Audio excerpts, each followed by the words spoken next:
Who's the woman in the pink hat with the handcuffs? Well, she's from Code Pink, which is a far left-wing fringe group, and they show up occasionally at things at which I'm at. Where was your security?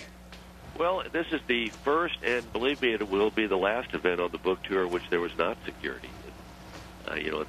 Look, occasionally people will pop up and say ugly things, but if there's security, it tends to get taken care of, or they tend to get discouraged from being as outrageous as this group was. So, unfortunately, the only security at this thing was a very nice, but about 5'2", 90-pound woman who was incapable of keeping these nuts from jumping up and screaming and shouting. Yeah, the janitor finally came up and said, look, in essence, I think we need to move you, because there were more people outside, and they were afraid that more of these people would come rushing into the room. So, well, I'm not certain it says something new. I mean, look, this is not the only event at which I have lunatics show up, but this was the only event at which there was not security to take care of them. I mean, there is a fringe group on the far left of various kinds of little, 9/11 deniers and, sort of Code Pink types, et cetera, that make a habit of just showing up at conservative events and disrupting things. I mean, it happens to be on college campuses. It happens at other events, but this was one where there was not security to take care of it.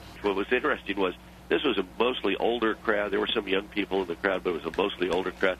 I thought a couple of these old couples, God knows how old they were going to go over and take care of these people themselves. I appreciated how people responded to that, but it's disruptive. Sure. They don't want to. These people don't want to have a dialogue. They don't want to give anybody else a chance to speak. They just want to scream and shout, and make a scene of themselves. All right.